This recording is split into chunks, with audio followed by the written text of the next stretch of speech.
Welcome to the We Got Notes podcast, hosted by your cinema connoisseurs. That includes myself, Shawn, that's Shawn Edwards, and my girl, Fahnia Thomas. Now, check this out. This is the only spot with two certified, I'm talking about two certified film critics in the building, offering uninhibited and jocular chats about film and television. Hey, that's right, Shawn.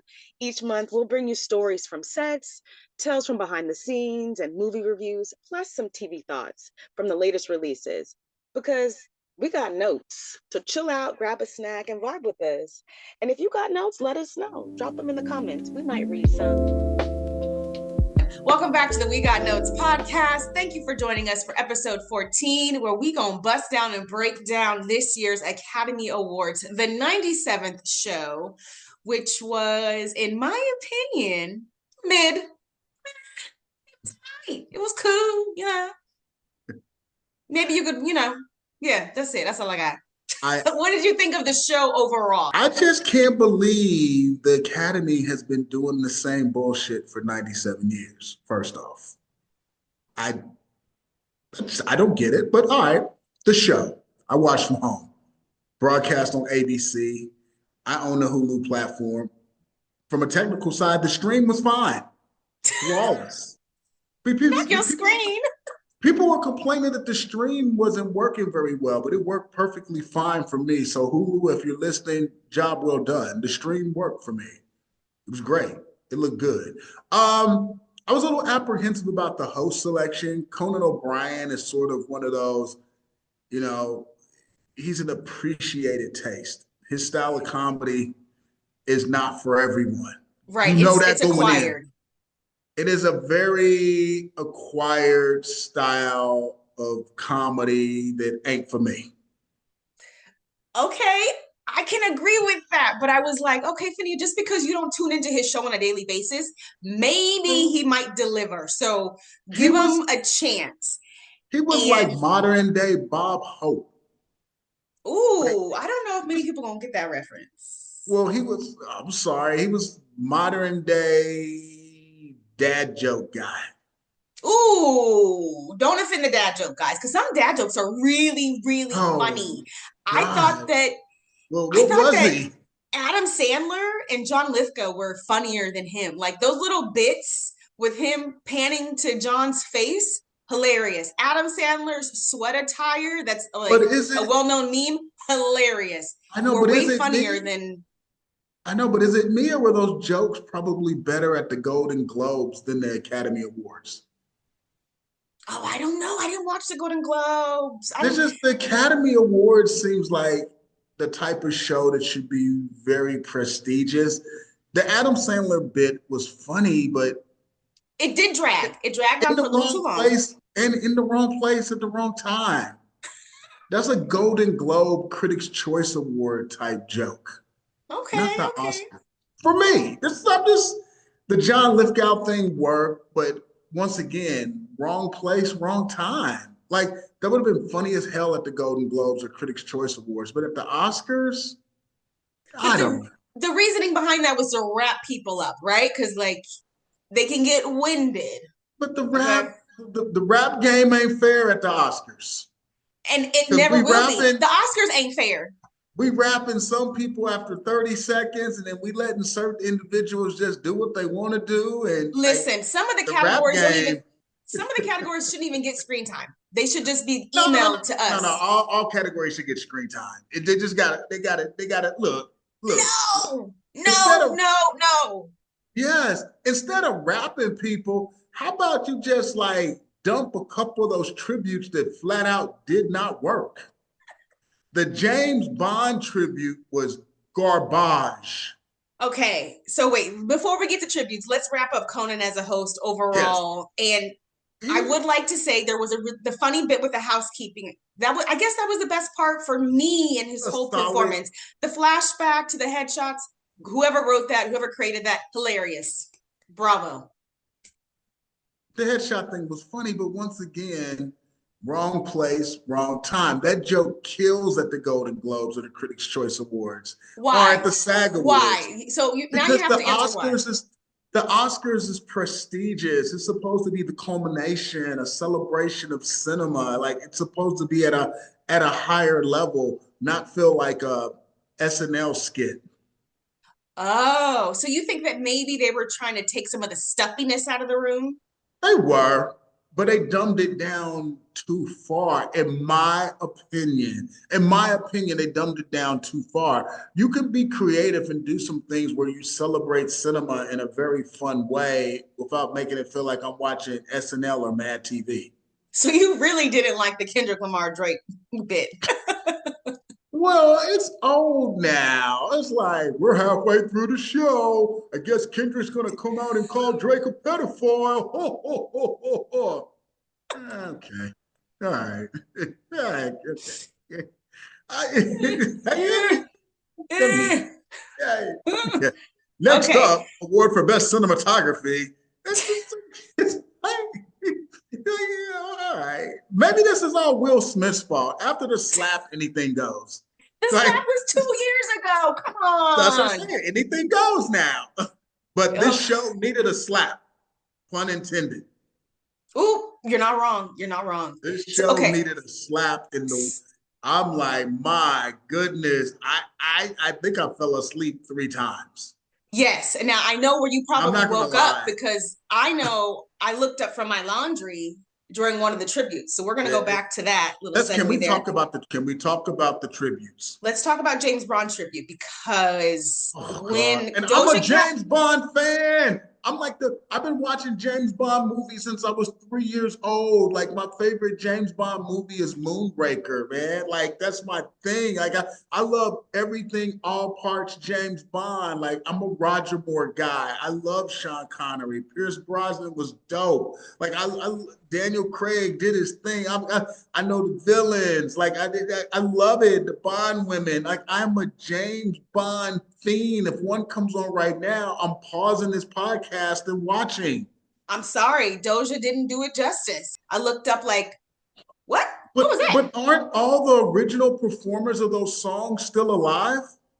I guess they were at home doing laundry as well because I don't know why they weren't Paul available. McCartney's still alive. Adele is most certainly still alive. The only one in question is Shirley Bassey. I'm not sure if she's still alive, and if she is, I know she would be pretty old, and whether or not she's still singing is debatable.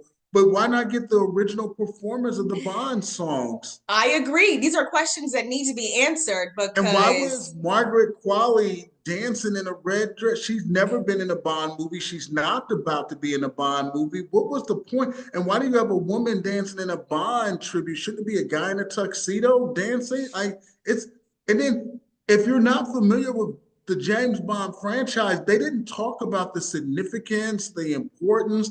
They didn't show the long lines at the box office when Thunderball was released. They didn't talk about how it smashed records back in the day. Remember, back in the day, James Bond movies were like Marvel movies. Like yeah, the whole world went to see James Bond movies. Like when you got cast as James Bond, you were like double larger than life. They didn't talk about any of the impact. They didn't recognize any of the guys playing James Bond. They didn't say Sean Connery, Pierce Brosnan, Roger Moore, Daniel Craig. Like what the hell was that? And there wasn't enough time year? in all 3 hours. There wasn't enough time. What was the significance of a Bond tribute this year? I It's don't not the know. 50th anniversary. There's not a movie coming out. It was so random. I was wondering the same thing. I was like, is it just because it's 60 years? Like what? It wasn't, Okay. no. It was random as hell and it was awful. But guess what? It wasn't the worst tribute of the night. You're How right. the hell y'all gonna do my man Quincy Jones like that? Was Diana Ross not available? Was Diana Ross not available? What is going on?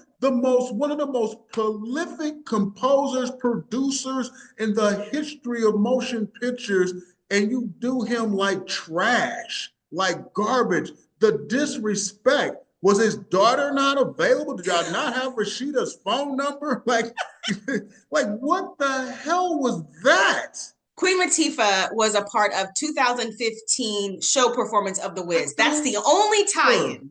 I don't care. That song is not synonymous with Quincy Jones. You had Oprah Winfrey and Whoopi Goldberg do the intro. Both were discovered by Quincy Jones, cast in The Color Purple, which Quincy Jones produced. Why not perform a Color Purple song, damn it? Yo, Make it make sense. this is what happens when you don't have the appropriate people in the right rooms making decisions. Why not? You have a full-on orchestra there, which, by the way, I love the band leader because he was rocking it with a white do-rag, by the way. Yes. Like, okay. I'm like, yes, come on, like, bring okay. it. Like, you okay. better wear your do-rag. Okay. Like, he was true to the culture. But why not have the orchestra perform some of the compositions that Quincy Jones performed? They're some of the greatest scores ever. Shawn, you brilliant. They could have did a badass remix with oh my God, so much material that didn't get. Listen, I don't know. The Color Purple score alone is one of the greatest scores ever, although the Oscars did not award it with Best Score, by the way. Color Purple went 0 for 11, so like screw the Oscars. That's when I first realized the Oscars were bullshit, and I started hating the Oscars ever since way back in 1985. I'm like, nah. Listen, you're not wrong, but going back to The Color Purple, can we talk about how good Whoopi looked? Whoopi looked fit. Oprah was styled down. No. Whoopi, I like Whoopi. I don't think Whoopi's got enough respect. And matter of fact, speaking of tributes and speaking of anniversary, this year is the 40th anniversary of The Color Purple. Why they did not recognize that? Yo. The movie came out in 85. It's 2025, y'all. That's easy math. Beautiful tie-in. 10, 15, 20, 25, 30, 35, 40 math.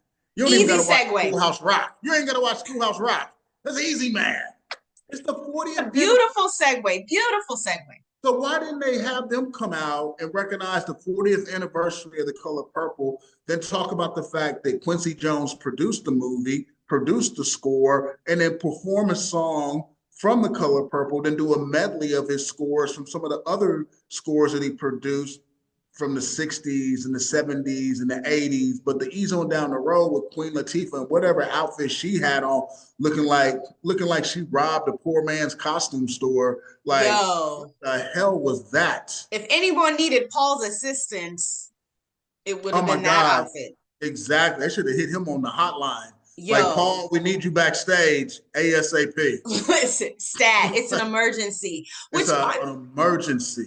And also, I need answers to the slow clap of the audience when Whoopi said Black excellence. It was a very much golf clap where she had to encourage them to like, go ahead, it's cool to clap. Girl, you already know. That's why only 3 people were dancing to Ease On Down the Road. You already. And you know who that was? There was Coleman, Ariana, and Cynthia.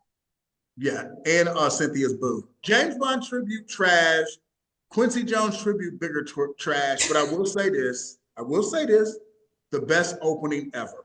Because I love the fact they invited Ariana Grande and Cynthia Erivo to perform. We both know they're the stars of Wicked. Smart move, because the Oscars know that out of the 10 movies nominated for Best Picture, the only one most people had seen is Wicked. Let's be honest. Yep. They like, look, we gotta have y'all do something for these ratings. That's why they opened the show. But damn it, why do Black women have to carry everything? So y'all need Cynthia Erivo for the ratings. Y'all need Cynthia Erivo to kick ass with her voice and open the show as incredible as she did. But then when it comes time to hand out Best Actress, y'all like, nah, she ain't worthy. Listen, Shawn, points are being made left and right. Make this make sense. Like, they like, Cynthia, we gotta have you. You're great. You're fantastic. We need you. We need that performance from Wicked, because Wicked's the only movie people have seen. It's the only movie that people love out of all the films that we nominated tonight. We gotta have you. And then when it comes time to like actually honor her, she left sitting in the seat. So some dumb 25-year-old that don't nobody know that played a stripper wins Best Actress. Are you for real? While y'all simultaneously bringing the plot of The Substance to real life. Shots fired. We're choosing violence today. Come on, Mr. Edwards. Because you and I both know if Anora was directed by a Black director and starred a black woman playing a stripper, it wouldn't even got nominated. With the same script, with the same shots, in the same storyline, that movie would not have ever been nominated for not near a single Oscar. Because you know what? Jennifer Lopez played a stripper in Hustlers, and her performance and movie was better than Anora. And she didn't get Nathan. Listen, I want everyone to go back and listen to our episode and talking about the nominations, the discrepancies in the makeup of these type of films. It's on record. I know, but I'm like, well, damn. It's like you got women out here, and I'm speaking for my sisters right now, and I'll speak in general in a second. But I mean, like, damn, you got women out here who have played Emmett Till's mom. You got women out here who played the leader of a tribe of all female fighters who fought off being captured and turned into slaves. You've had people out here portray the late, great Tina Turner. You've had so many great Black women deliver these performances that don't even get nominated, let alone win. And it's like, yo, y'all trying to really tell us that the best performance was this girl who said the F word 100 times, swung around on a pole, had 5 or 6 sex scenes, and yelled and screamed the entire movie was the best performance? And this woman now has just as many Oscars as every Black woman who's ever acted in the history of motion pictures? Stop it. Ooh, you better put it into perspective. Like, stop it. Perspective. Like, please stop it. Like, I went to film school. I study film to this day. I've seen a lot of movies. Y'all not gonna tell me that's the best performance of 2020. It was people who didn't even got nominated had better performances. Angelina Jolie's performance was better in Maria. Nicole Kidman's performance was better in Baby Girl. Jean Marianne Baptiste's performance was better in Hard Truths. Listen, even the women that she went up against in the same category that were in the room performed better than her. And for those of y'all that don't know, we're talking about Anora, which swept the Oscars. We're talking about Mickey Madison. Don't give it that much credit. It won 5. It didn't sweep. Last year, Oppenheimer won 7, and the year before that, Everything Everywhere All at Once won 7. Not like it won. Like if it would have won 9, 10, 11, or 12, I'd have been mad. It won 5. Okay. Okay, Precious okay. Swept that night, not historically. Not historically. Don't put that out there.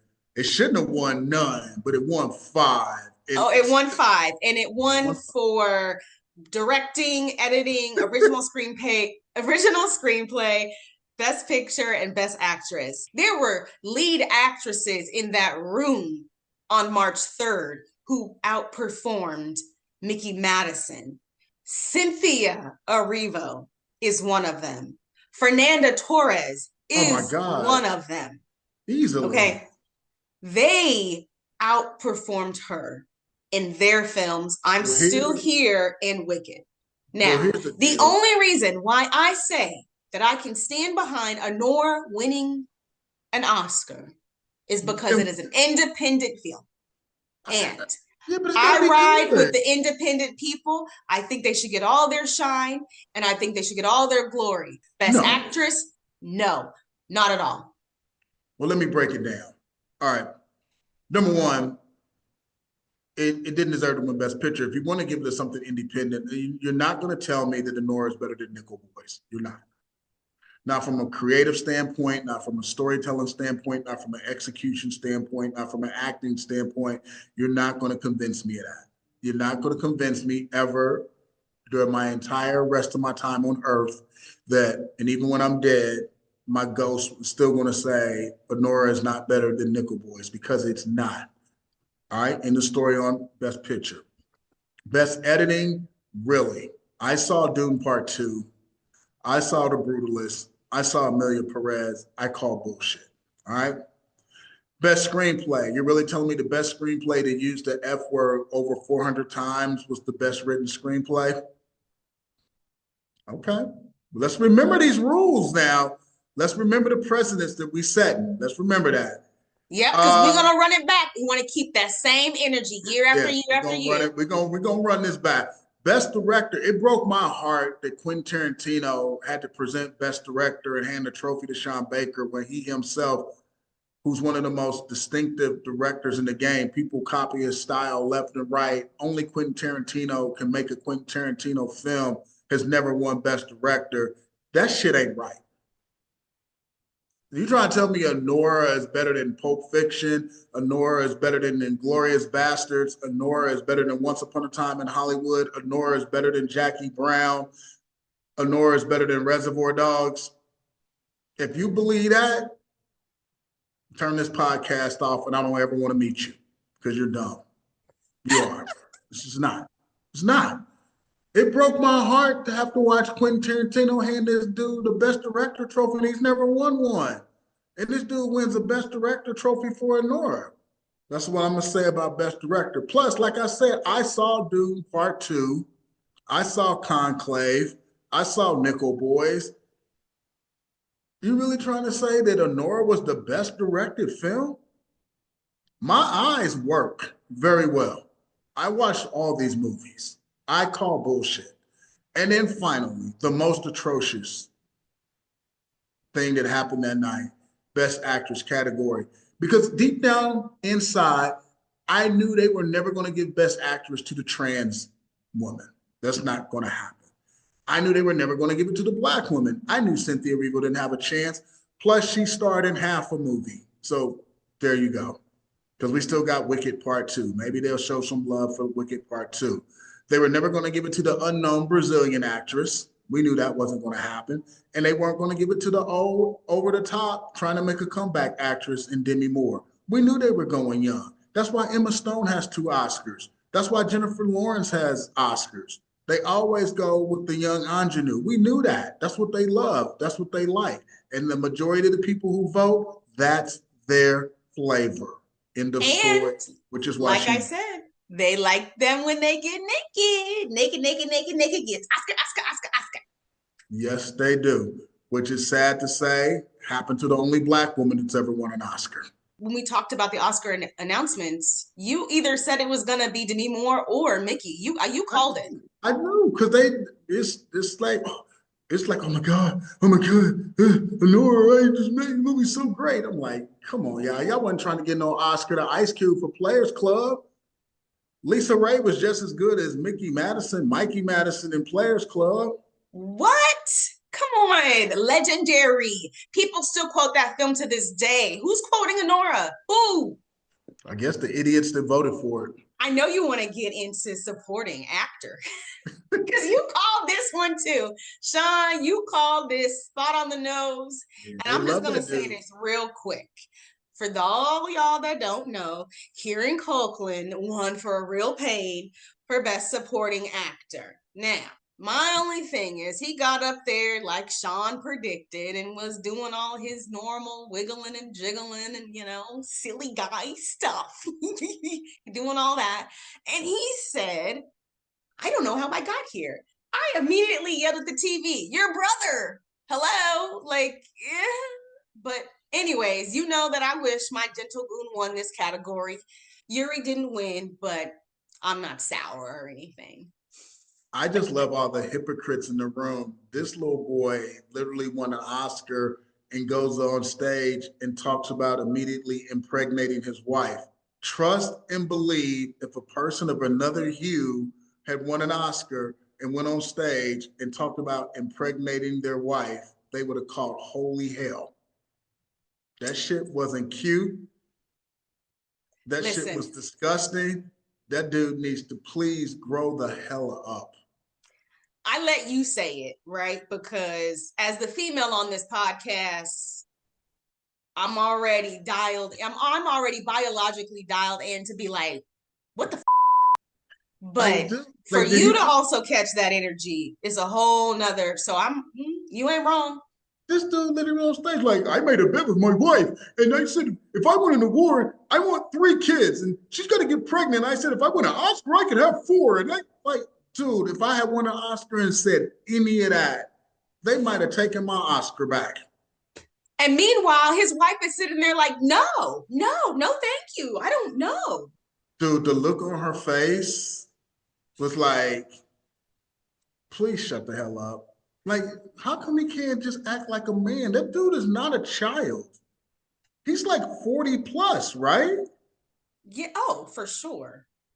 I'm He's like, old enough to know better. At this point, you have 3 kids. You're professional. Why does he permanently act like he's 12 years old? That's not cute, man.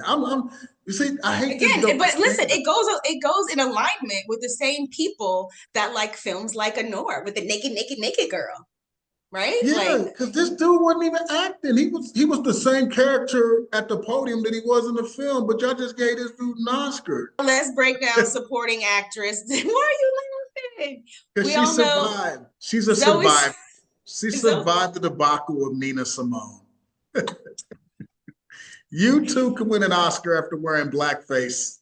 But her outfits didn't survive. Her outfit on the Oscars red carpet, on the Oscars stage, and at the Vanity Fair after party.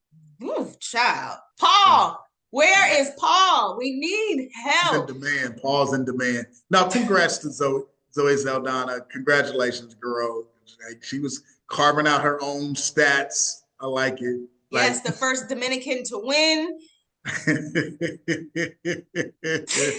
Because so wait, are you saying that she kind of chose a side? Like, well, she made a hard distinction. Like, I'm the first Dominican. Like, okay, that's fair. But at the end of the day, we's all black people. Oh, at the end of the day, we just all black people.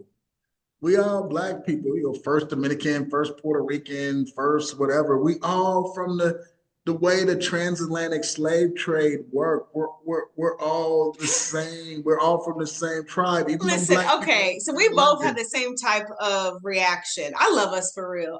Listen, shout out to Monique. I love us for real. Listen, so when she said all that, I was like, oh, so she's Dominican today. Like, okay. And the reason, the backstory why me and Shawn have this reaction is because behind the scenes, when it comes to promoting these films, actors and journalists are categorized in multicultural settings, and you're either Latin or you're black or you're white. It's really very split, and you only get so much time with each person, and each studio only has so many slots for the African Americans. And sometimes Zoe Saldana is in the African American pod, sometimes she's in the Latin pod, and I think that's where our reaction is based in. Correct me if I'm wrong, Shawn, because when I heard her say that, I was like, oh, okay. She didn't mention anything about her other heritage. So she's riding with the Dominicans today. Right on. Go, girl. Well, she was Nick Cannon's girlfriend in Drumline. She was black. I don't care. Congratulations. I think what we're both trying to say is just keep that same energy. Like, when you riding for the Dominicans, when it comes time to promote your next 5, 10, 15 films, and the studios and the agencies and your publicists and your managers and your agents are saying, hey, we only have 2 spots for the Latin markets. Nah, you better be like, run all the Latin markets. I'm riding for them tonight. Let that flag fly for the rest of your career, I think is what we're trying to say. Congratulations, Zoe. I like Zoe. Like, I do. Me too. Love her. Let's get into the best actor. Oh, dude. Yeah, I don't. Yeah, whatever. You could take this one. I didn't care. Like, whatever. Adrien Brody won for Best Actor for The Brutalist. I loved his speech. This is what a speech should look like. I think it's great. Take over. You like this? Take his hostile. I like this takeover. He's like, turn the music off. I've been here before. I know how this works, and they stop. This is his second win. He won for The Pianist over 20 years ago. Do I think that Coleman should have won? Kind of. But I'm happy that Adrien won. I'm not sour. I wanted to see my boy Coleman win. He's been dressing up for 2 years straight. Listen, But yes, his ensemble, red carpet, A lot of snatch. energy. That's Vanity a lot of Fair energy. ensemble, snatch. And I'm sorry, Adrien's brooch during his brooch was great. Speech was great. No complaints I'm not there. mad. Adrian's cool. I'm not mad. He had a career. His career kind of slowed down a little bit. I'm not mad. They get that man. I mean, out of all the things that I was mad about, not that. Costume design winner. History, Black history. He missed Black History Month by 2 days. Paul Tazewell won for Wicked. This is his second nomination. He was nominated for West Side Story. Well deserved. I loved the announcers' little bit that they did before they awarded him. This was great. This was a good part of the show. This was a plus for the show. No. It was a good moment, and he delivered a nice, measured speech. He recognized the history. He recognized who we needed to be. He was solid in the moment. He was short. It was sweet. Congrats.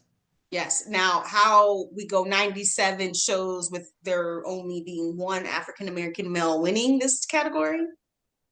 Well, there have been 97 shows, and not near a Black person's ever won for Best Director. It's easier to become the president of the United States than win Best Director if you're Black. Facts. We have to get into some of the fashion because the girlies were bringing the opulent, glitterati old Hollywood glam, and I lived for these moments. The show was the red carpet was on fire. Yes, my first DHMJ trophy, which stands for dress, hair, makeup, jewels, goes to the only iconic Halle Berry, because she served on the carpet, she served on stage, and she served at the Vanity Fair after party. She looked amazing in both of her ensembles. Amazing. Yeah, there really should be a law passed that there shouldn't be any more red carpets. After her appearance, that's it. No one's going to top that.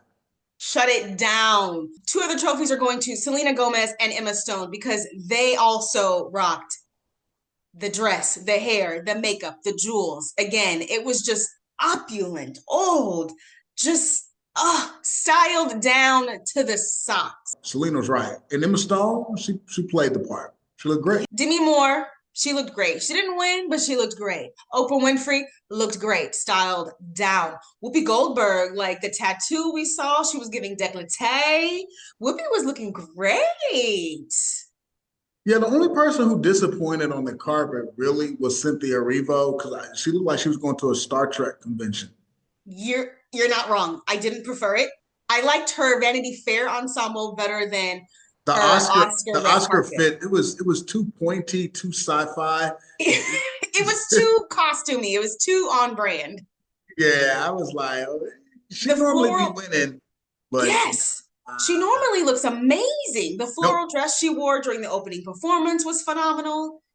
Oh, that open. That's like I said, that open was just like the juxtaposition of going from somewhere over the rainbow to home. Whoever did that, they deserve a raise. Everybody else, y'all should be fired because the rest of the show was garbage. And Ariana Grande's red carpet outfit was really pretty and daring and bold as well. Can I make a statement for all the guys out there? Mm-hmm. If you aren't at least 5'10" and above, you really can't do the wide leg pants. You can't. It doesn't look right because the silhouette, the design of the cut is designed to like have some distance so it can flow. Like when you 5'10" and under, it's giving skirt. It's giving Handmaid's Tale. It's giving something, but there's it no don't movement. Look right. Yeah, it doesn't sway. You can't pull the wide bottom like pants when you under 5'10". I mean, it ain't my fault. The genetics didn't work out for you, but man, when you under 5'10", go a more tapered look with your pant. Points are being made. You're not wrong. Now, listen, you look to Coleman Domingo because he served on the red carpet. He served at Vanity Fair's red carpet. Look to Coleman. Look Can I to do Andrew. yes. He looked amazing That's too true. in his He little did. brown silk. But can I do a Coleman Domingo PSA for all y'all out here? Just because Coleman can do it doesn't mean you can do it. Those are Coleman exclusives. Those are tough looks to duplicate. That's a Coleman only thing. And you That know ain't for the what? general. That's not for the general public. Yeah.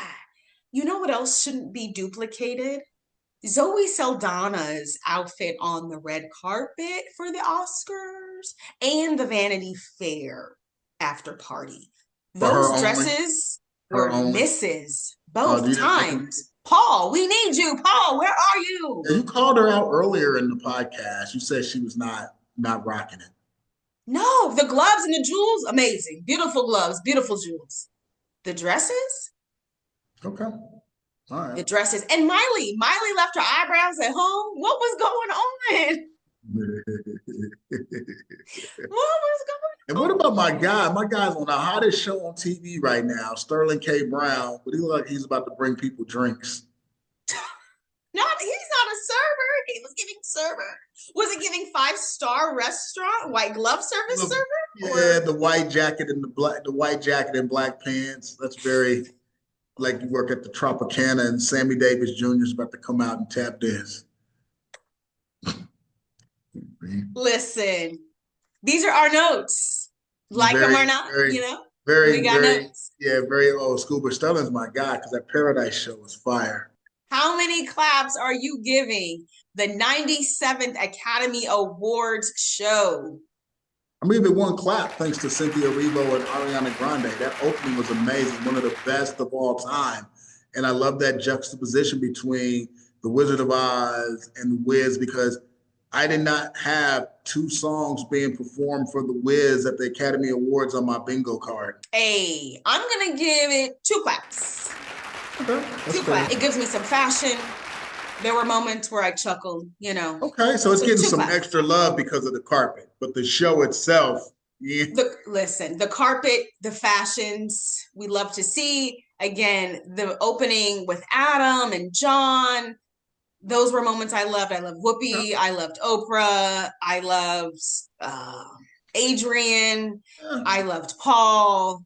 There were moments. There were little glimmers. I loved Cynthia and I loved Ariel. The opening was amazing. Hands down. They set the bar so high, Doja Cat forgot how to sing. Okay? That's true. Well, all right. And then I'm going to give the Academy no claps. And I want them to remember me when I produce my stripper love story with a script filled with 400 uses of the F word, starring a mediocre actress with very limited skills. I want to see how many nominations and wins I get with that movie.